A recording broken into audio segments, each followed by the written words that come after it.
Fala pessoal, tudo bem com vocês? Espero que estejam todos bem. Livro de hoje, A Guerra dos Mundos. Solta a vinheta.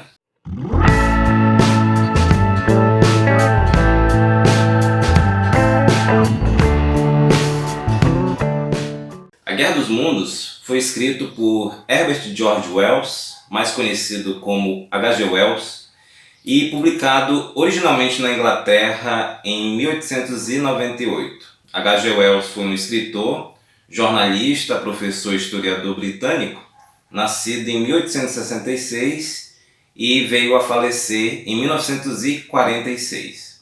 É um dos maiores escritores de ficção científica da história. E aí a gente tem então A Guerra dos Mundos, um livro de ficção científica que relata a invasão alienígena na Terra sob o olhar de um homem anônimo. Então o personagem principal, ele não tem nome no livro, é um homem comum, nada de cientista, repórter ou militar. Na verdade, não sabemos realmente de quem se trata. E essa edição que eu tenho aqui comigo é da editora Nova Fronteira, da coleção Clássicos de Ouro, em capa dura, com ilustrações sensacionais do Henrique Alvim Correa. Então a gente tem aqui algumas ilustrações que dão todo a atmosfera do livro.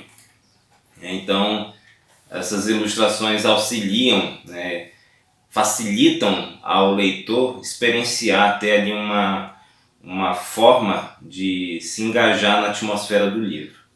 E esse livro ele é considerado por muitos críticos literários como uma das obras fundamentais e que fundou a ficção científica moderna. Então, esses alienígenas aqui nesse livro, de onde eles estão vindo? Então são ETs vindos de Marte, nosso planeta vizinho. Não o mais próximo da Terra, que seria Vênus, mas é aquele que tem uma maior relação histórica, digamos assim, uma maior relação científica com a nossa Terra. É bastante conhecida a história de que no ano de 1938 a rádio estadunidense CBS interrompeu sua programação para noticiar a invasão alienígena na Terra. A programação seguiu durante essa noite, sendo interrompida a todo instante com mais informações e testemunhos sobre a incursão dos ETs. Na verdade, o que aconteceu era a transmissão de uma peça de radioteatro que dramatizava o livro de ficção. O responsável por essa adaptação foi então o diretor de cinema Orson Welles, que por causa disso ficou com seu nome marcado para toda a história. Cerca de 6 milhões de pessoas escutaram a transmissão sem qualquer explicação do que estava acontecendo. E aí, o que esperar de um evento assim?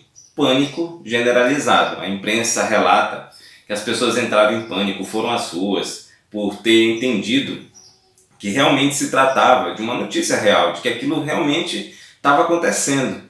Ainda mais porque os alienígenas, eles não chegaram, como a gente tem muitas mídias hoje falando, expressando essa ideia do alienígena chegando em paz e tudo, mas os alienígenas chegaram com violência. Passaram a matar as pessoas com uma espécie de raio que as desintegrava. Por exemplo, a gente tem aqui justamente uma passagem que mostra a forma como esses alienígenas chegaram à Terra. Foi a primeira vez que me ocorreu que talvez os marcianos tivessem outras intenções que não fosse a destruição da humanidade. Ficamos por um segundo petrificados, depois fizemos meia volta e corremos por um portão logo atrás de nós e que dava para um jardim fechado. Não direi que encontramos um valado, caímos nele e deixamos-nos ficar no fundo, sem ousar sequer um cochicho, até que as estrelas se mostraram. Acredito que eram quase 11 da noite quando tivemos coragem de recomeçar a viagem, não mais pela estrada, mas furtivamente, costeando sebes e plantações, tentando ver apenas, apesar da escuridão, o vigário à direita, eu à esquerda, sempre à espreita, pois nos parecia que havia marcianos por toda a parte. Em determinado lugar, demos com uma área queimada e enegrecida, mas que já esfriava e se cobria de cinzas, onde jaziam cadáveres, com as cabeças e os troncos horrivelmente queimados. Então, a gente tem justamente alienígenas que chegam com o objetivo de destruição da Terra, não da Terra em si, mas da humanidade. E por que é considerado um clássico, né? Qual o impacto dessa história? Então, primeiro, a gente pode dizer que foi o primeiro livro a descrever os extraterrestres com uma identidade própria, com inteligência e uma aparência bastante diferente da humana. Então aqui a gente não tem marcianos antropomórficos, como era costume nos Pulp Fictions, nas revistas Pulp, que retratavam alienígenas sempre verdes ou cinzas, antropomórficos com a cabeça gigante. Eles são, na verdade, semelhantes a como foram retratados na adaptação para o cinema de 2005, com pernas enormes, que são os tripods, cheios de tentáculos, olhos na ponta desses tentáculos. Então, a gente pode ver que em todo, principalmente nas ilustrações do Henrique, a gente tem essa forma dos alienígenas com tentáculos, bastante semelhante com o que a gente viu, né, no filme de 2005. Claro que a descrição dos alienígenas e a forma como os alienígenas lidam com a destruição da humanidade e a percepção do personagem principal é muito melhor retratada, obviamente, no livro.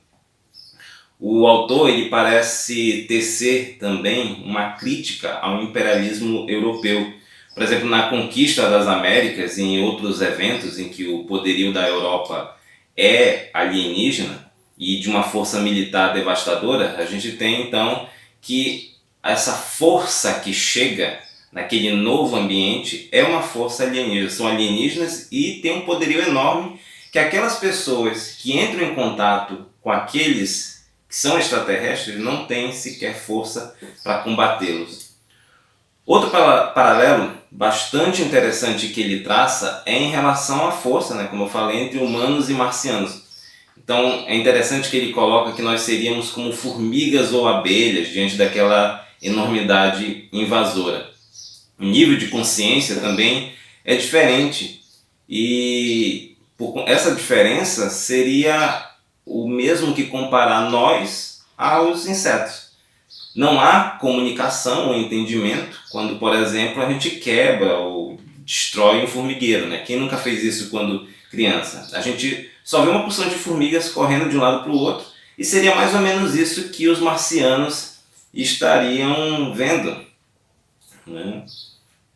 Então, vamos ver aqui o que o autor coloca nessa parte.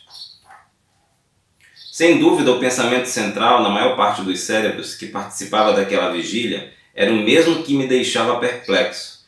A questão de saber até onde o inimigo nos compreendia.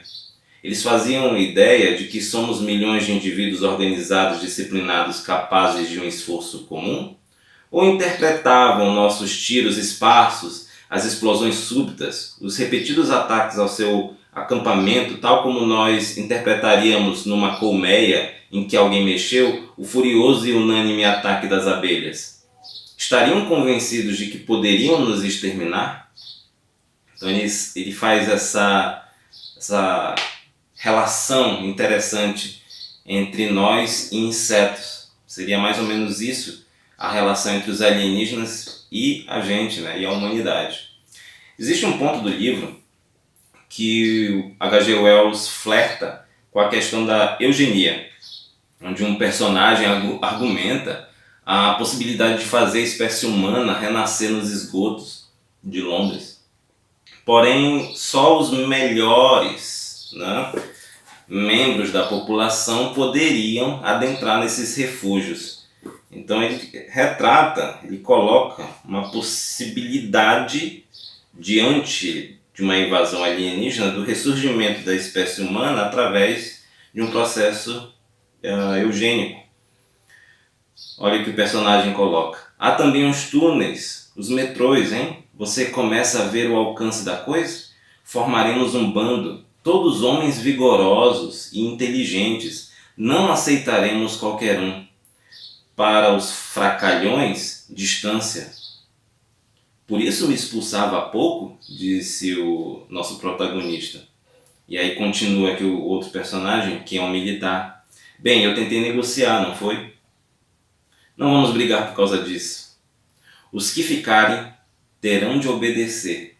Repara só como essa fala de um militar, de um artilheiro, retrata bem esse processo de eugenia, de destruir as minorias, que as minorias não serviriam para o renascimento da humanidade, fazer uma limpeza étnica. E o autor, no livro de ficção científica, traz também esse pensamento, essa reflexão. É uma parte bem forte, né, como vocês podem pensar, e essa divagação vem justamente de um soldado, mas parece não seguir adiante, não é o que a gente vai ver nesse livro, né? Então, nesse momento, mesmo que eles estão conversando, eles nem saberiam se iriam sobreviver aos alienígenas. Há, talvez não intencionalmente, eu não sei, uma crítica presente no livro que é em relação à forma como a gente lida com o meio ambiente. Pois os alienígenas chegam até o nosso planeta após terem esgotado todos os recursos de Marte. Essa seria a causa da invasão.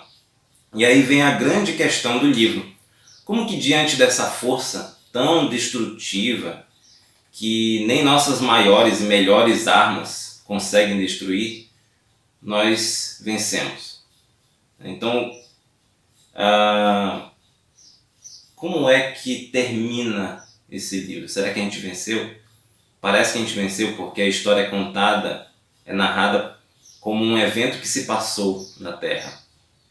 Então, esse spoiler eu não vou dar, pois é o mesmo do filme com Tom Cruise lá em 2005, que eu já citei.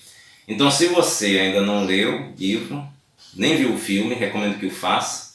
Começa pelo livro, tá? Depois, se quiser, vai para o filme. Só para dizer que não deixei nenhuma dica aqui, a resposta está, só vou dizer isso aqui, a resposta para o final desse livro está nos micro-organismos da Terra.